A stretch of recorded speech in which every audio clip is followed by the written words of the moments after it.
Welcome to another Kings of War 3rd Edition Battle Report, Campaign Game 4, Abyssals versus Salamanders. 2,000 points, the scenario was pillage. The defenses surrounding the portals have fallen into disuse and decay. Great walls are now low hills. Thick shrubs have been taken over by larger trees and forest. No longer are these defenses for the defender, but an obstacle to attacker and defender alike. The Lizardman forces of Kistha raced to make some sort of defense at the portal of Knoxville. The Eye of the Abyss had other ideas, dispatching the manifestation of Pjork and his vile legions to secure yet another portal. Historian Sean Dietrich. So for this battle I went back to what's mostly my standard list for just playing someone for the first time. And I like it. I mean, it does a little bit of everything and has a couple of hard-hitting units in the Molochs in it and some stalwart troops like the Ghouls and the Abyssal Guards. So to start off, I had 2 regiments of Abyssal Guards, both with imps, 2 regiments of Abyssal Ghouls, a troop of Gargoyles, a regiment of Tortured Souls with the Aegis of the Elohi, 2 hordes of Molochs, both with imps, one with Striding and one with the Mead of Madness, an Abyssal Fiend, 3 Abyssal Warlocks, 1 with Banechant, and the manifestation of Pjork, aka Baal.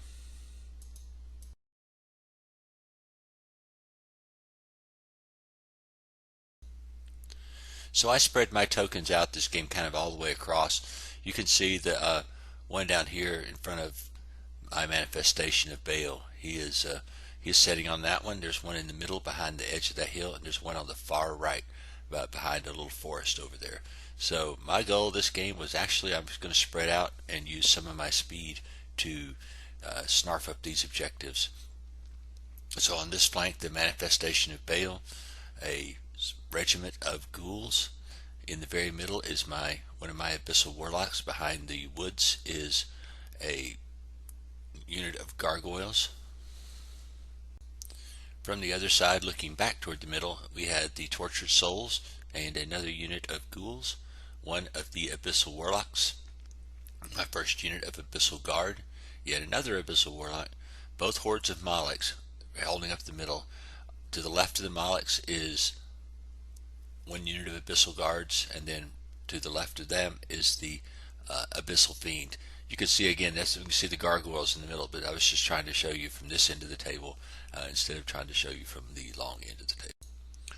So opposing Baal on this end of the table was a Lechilodon, a horde of Salamander Primes, behind them a horde of Scorchwings. To their left is another Lechilodon. In the very middle are some of those Gecko Hunters, the scouting guys, and they are holding the middle against the forces of the Abyss. Looking back toward the middle, on this end there was a horde of Gecko Warriors, and then another horde of Gecko Hunters, followed by yet another horde of Salamander Primes and another horde of Gecko Warriors in the middle. You can see there's 3 ASBs. They're all right behind them, space to help bolster their forces. I sometimes question these hordes of Gecko Warriors, but as you watch this battle report, this one on the very end lasts most of the game, despite an amazing amount of stuff opposing them. So they moved up very strongly into the woods there toward my first objective. Everything else just kind of moved online. Over on the right hand side, the Salamander Primes kind of angled a little bit, and then the Scorchwings kind of angled to defend them against Baal. The Lechilodon moved up. I don't know if he could shoot this turn. Maybe he could, I can't remember. But that was pretty much it for the Salamander's first turn. And if you ever played my friend Craig, you know one thing. He is not shy to attack or to roll dice. So he wants to get up in your face and bring the battle to you, and that's exactly what he's done. Even though the marker says turn 2, this is actually the end of my turn 1. I just had turned the marker over, then took the picture. So you see my Ghouls moved up to contest the little objective there. The Tortured Souls moved. I was trying to get to a point where I could jump the lines with my flying unit and get behind him, and not so much to do some flank charges and stuff, but I just wanted to get to those objectives and force him to kind of move back toward them. And that's what the Tortured Souls were going to do. That was their job in life.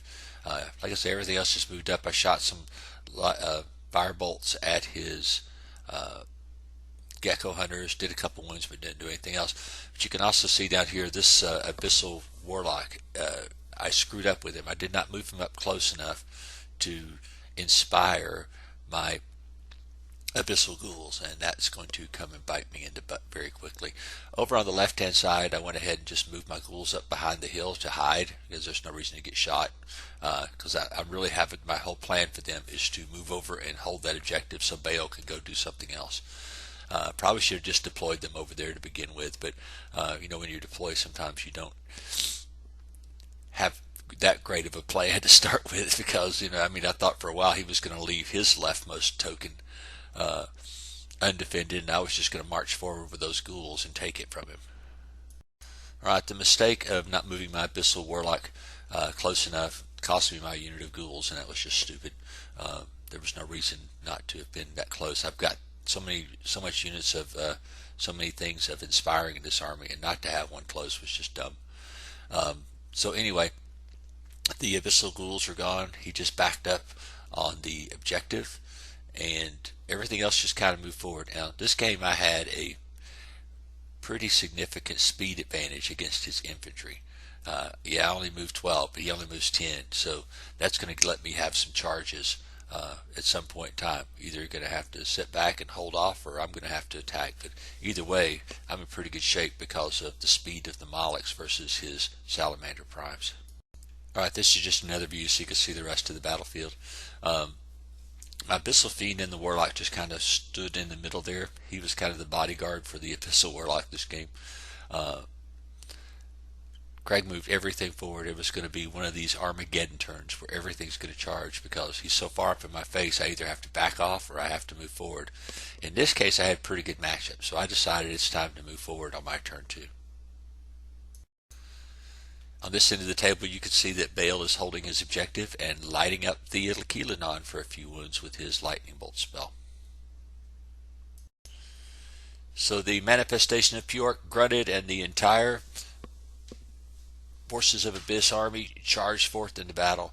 Down here on this end, my Abyssal Guard charged into his unit of Gecko warriors. They only did 4 wounds because of being hindered, because he had wisely set in the edge of the woods there.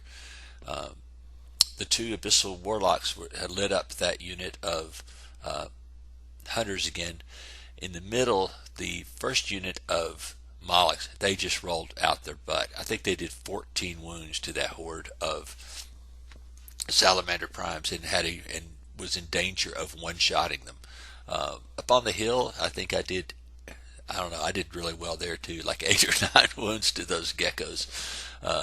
And then over on the middle, my Archfiend and the other Abyssal Guard unit charged into his Ancients and did way more wounds than I thought. I think I got him up to 6 or 7 wounds on the first go. So that was a great turn for the forces of the Abyss. Down here on the right hand side you can see I had jumped his army with my Tortured Souls, and so I was ready to either attack into the flank of one of those units there or go for an objective. And I have been really fixed lately about playing these objective scenarios and trying to fixate on trying to win the scenario and not worried about losses. It's really hard for me to do that because of my Warhammer days. So anyway, like I said, I am trying to focus like a laser, even from the first minute of a game, on these objective scenarios, and to try to master how to play them. Yeah, you can see here that the middle horde of Molochs went ahead and did 9 to him. I probably forgot that unit had the boots of striding, and it probably should have been a lot more damage than that, because that was an idiot. But over on the middle there, like I say, you can see the other unit of Abyssal Guard and the Abyssal Fiend trying to take down those Ancients, and they are a very, very tough unit with armor 6. So that's a lot of killing you need to do. Alright, Craig, I think I did the same thing again, which was flip the counter before I took the picture, or as I took the picture. So down here on this flank, for his turn, he went ahead and flank charged into my Abyssal Guard with his hunters. And in the middle, he did a few wounds back to the Molochs, but pretty sure that unit of those units in the middle are primed to die next turn with those Molochs beating on them. So over on the left-hand side, just because of the threat of Baal, and he was trying to defend those tokens because he saw instantly what I was trying to do, which is just rush into the back with those flying units to get the tokens. So instead of just coming after me, and I could have just hopped him and just went back there and got him anyway. So along the battle line, he did some wounds back to me, but nothing really changed as far as cataclysmic this turn.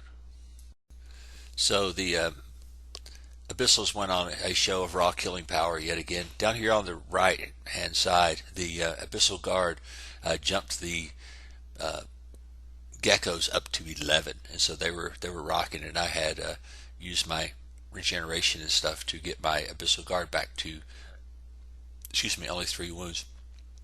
The Tortured Souls just went ahead and jumped his little unit of Ember Sprites there. The unit of Molochs that were fighting his Salamander Primes just annihilated them with just I mean, I think I had him up to 20 something wounds.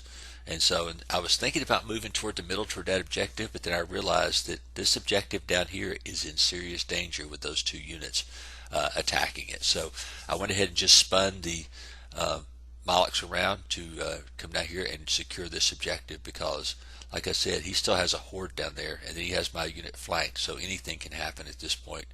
And like I said, I started realizing at this point that that he had a darn good chance of winning this game because of the objectives. And so I had lost focus last turn because I was having so much fun killing stuff, and now I needed to get back on task and continue the mission.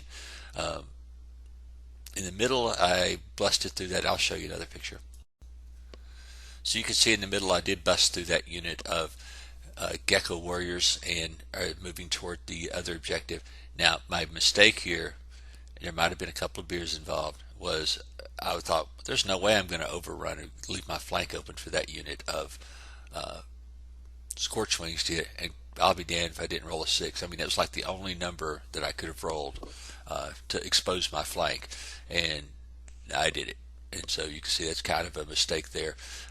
My ghouls are actually moving in now to secure the leftmost objective for me, since he really didn't have anything that could get to it since he moved his Scorchwings away.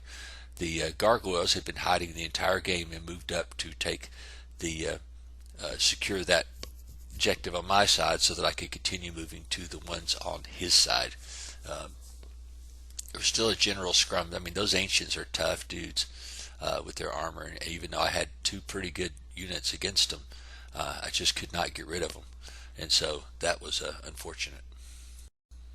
So yeah, the Scorchwings did come screaming into the flank of my Molochs, and on top of that, he Bane chanted them, so that was not going to go well for me.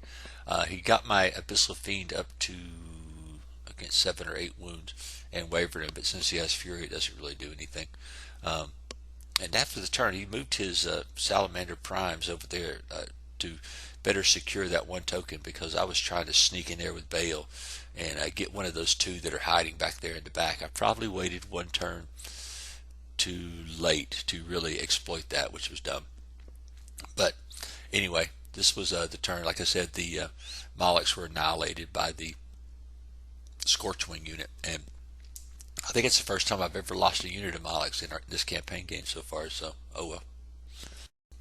Yeah, I should have been moving Baal up just a little bit faster, but I wanted to be sure that those Scorchwings were gone and that I had control of this left objective. Getting one of his and losing one of mine doesn't do me any good. So you could, like I said, you can see Baal is now sneaking up that way, but he should have probably been moving the whole time. So over on this flank, all the geckos managed to finally kill my Abyssal Guard. They held on for a long time, but like I was saying early in the video, this horde of geckos on this flank over here, I mean, they are maimed right now. I mean, they have, I don't know, 13, 14 wounds, but they're still around holding that objective. And now he has those hunters there in front of him as well, so I'm going to have to do something to get that back. He moved his ASB in there to slow me down. I mean, yeah, I can kill him in 1 go. I forgot I could just charge through him, but maybe I didn't have enough range to do that. So that was my bad. I mean, he's not mighty, and like I said, probably some alcohol involved at this point, so that my brain wasn't thinking quickly. But yeah, I could have just charged right through him and hit the geckos in that turn if I wanted to. Yeah, this is that huge scrum in the middle. Like I said, those the Lakelodon and the Ancients are fighting, and I think they swapped over to trying to kill the Abyssal Fiend, and got him up to 7 wounds and wavered him. You can see there just a close up of the Molochs getting ready to die from a horrible Scorchwing charge. The little guy in the middle there is that the special character for them, and he normally would work against most armies, but my army has no individuals in it, so he really doesn't have that much of a role. And so I even told Craig, I said, next time just don't take him unless you just have another plan for him.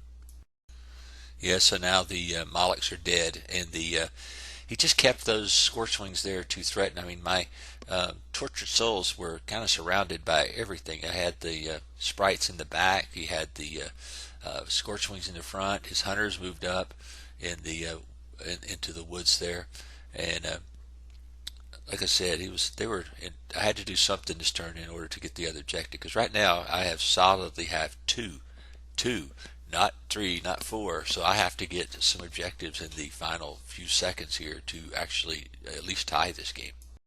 So down here, that stalwart unit of geckos is holding. The both Abyssal Warlocks charged in and destroyed that unit of hunters, and then I overran on purpose so that he could only hit one at a time coming in. And I knew that on the turn 6 I would open up for a charge from my Molochs and hopefully secure that objective. Or if nothing else, I was just going to move down there and have all that unit strength next to it, because I had 3, 4, 5 right there. He had 3, so I was in pretty good shape even if I didn't kill him. All I had to do was cruise down there and take that one. I had the hard decision here in the middle on this turn, and I went ahead and charged into the Scorchwing, since they were pretty dinged up and their armor isn't all that and stuff. They're not very hitty, I should say. I mean, they're very hitty, but they can't really take a shot. Finally, this turn, the Abyssal Guard finished off those stupid Ancients. They held me up pretty much the whole game. He still has a Lakelodon there, and Artaki is still there somewhere too, in the middle. So this was my big ploy to try to get one of his objectives. So now, like I said, no matter what, I'm going to have this objective down here on the end. Yeah, I'd waited one turn too late to start moving Baal over there. I don't even know if I could get to that middle objective and to contest it. So kind of in trouble there with Baal. Like I say, I should have moved him a little bit sooner. But the scrum in the middle, you can see the end of it there. The Ancients are gone, and then the Archfiend is under attack from Artaki and the Lakelodon. So in the previous turn, he had backed his Scorchwings out and turned them and moved them to help secure that very back middle objective. Now my tricksy thing to do was to back my Abyssal Guard into keeping this objective here, and jumping the Gargoyles over to contest that objective where his hunters are. Now, since he had charged his ASB into the rear of my Tortured Souls, but did no wounds, and so all I did was just back up, pivot, and flew over to contest that objective. Since it was turn 6, I didn't have to fight the fight. Of course, maybe there would have been a turn 7, and that might have been a little bit more trouble. But he was just as much trouble on a turn 7 if there would have been one as I was. So down here in the bottom, you do see that the Molochs have finally destroyed that unit of gecko hunters, and is now turned, just in case, like I said, there's a turn 7. I'm in really good shape for a turn 7 no matter what. But even though probably Baal would bite it from a flank charge from those Salamander primes over there, I still had plenty of stuff to secure the battlefield. In the middle, Artaki and the Lakelodon did finally finish off my Abyssal Fiend, and that's the game, folks. So this is my after-action review of the battle. I always look back at these things to see what mistakes I made. I think the biggest mistake was trying to overrun with that unit of Molochs in the middle and got them killed. If they were there, I mean, I could easily take. I mean, I don't know. I just got impatient and think, oh, there's only a 1 in 6 chance that I'll be screwed, and yep, I rolled it. So that's how I lost those guys, and then I had to claw back. Because like I said, if that unit was there, I could have easily just moved down and taken one of those, the one that his hunters are defending against. So anyway, that's probably the biggest mistake. The other thing is probably needed to move Bale uh, a little bit closer earlier in the game. But I mean, he was trying to hold up. I mean, he had, you think about it, he had, you know, a horde of primes and a horde of scorchwings over there to defend against just Bale. So Bale did his job, which is just hold stuff up too, and he kept that objective over there the whole game until the ghouls could get there to take it over. Over on the right flank, I guess there was a mistake there because I didn't have my Abyssal Warlock close enough to help those ghouls. I mean, my thought was is that the ghouls would hold a turn, then the Abyssal Guard would come up and they would just clean them up. It didn't happen. So on turn 6, I finally killed those Gecko warriors with a charge from a horde of Molochs and both warlocks into that unit to destroy it. So that unit held out for a long time, and you know, like Craig and I always say, a horde is a horde. When it comes down, you have to do a lot of wounds to kill a horde, even if it's riffraff. And I mean, usually you can't just pop them in one turn, and if you're having hindered charges, it just keeps lasting longer and longer and longer. So that's what happened there. The move to win the game, the little tricksy move with the gargoyles and the tortured souls. See, I didn't realize tortured souls have a unit strength of 2. By themselves, they were in pretty good shape to take that objective there on the right hand side. This game came very close to being a draw. I mean, it was turn 6, moving over there to get that objective was what won the game. And I probably lost focus when I was having so much fun killing stuff in the middle for a while there that I wasn't really thinking so much about the for one turn. I think my attention split away from fighting for objectives because, like I said, I was having such fun, you know, crushing on those units there with those Molochs. I just love Molochs. I just think that they're one of the better units in the Abyssal army. And secret, I think, in them, of course, is to make sure that nothing can get a jump on them to charge, because if they charge you, they pretty much have the upper hand for the rest of the battle. If you get your charge in with the Molochs, and that's why I use the Abyssal Warriors so much, is because the Abyssal Warlocks. The Abyssal Warlocks, I mean, they're 90 points. If you lose one, it's no big deal. But they make the perfect chaff, and plus they're chipping away unit damage to these units. You know, yeah, they're down 2 or 3, but all of a sudden, a unit that's down, let's say even it's a horde that's down 3 or 4 wounds, is vulnerable to getting one-shotted by a horde of Molochs, especially if you have a Bane Chant on them. So anyway, I just think that they're one of my favorite units in the game. I love Bale. I don't think I could play a game without it. I think I may have to, just for the hell of it, not have Bale. He's almost like a crutch now. But I probably don't use him as aggressively as I probably should. But I like to use him in multi-role, which is missiles sometimes. Sometimes I use him for leadership. Sometimes, you know, use him to grab objectives. I don't really like risking him out there, you know, just charging into units and fighting. Because, I mean, he's stealthy, so shooting at him is not pointless, but he's stealthy with regeneration. That's pretty good. So, I mean, it's really hard to take him down by shooting. And at the same time, he's firing 7 die lightning bolts back at you. My ghouls this game, not ghouls, but the gargoyles, I actually use them the right way, which is hide them the whole game and then move them in on turn 5 and 6 to take objectives. Those things, I mean, I had an opportunity for a charge, and I didn't take it because I knew all they would have to do is sneeze hard and those things were gone. So use those to perfection this game, which is exactly what I wanted. They secured an objective for a while, and then they went over and took an objective at the end of the game to win it. Otherwise, I'd have been tied over there with the tortured souls and the hunters. So anyway, it was a great game with Craig. We had a lot of fun. We were laughing the whole time. I was stunned at how good my dice were in the melee phase on the right hand side over here, and then we were laughing so hard. He's like, "You think you could roll better?" I said, "You know, I don't think I could actually." So anyway, that was the game, and now I'm up 2 games in the campaign, and it's time for the Salamanders to come back and see if they can push me back through the portal. This battle report was sponsored by Dunlap Games, www.dunlapgames.net, the perfect source for all your Mantic miniatures and rules.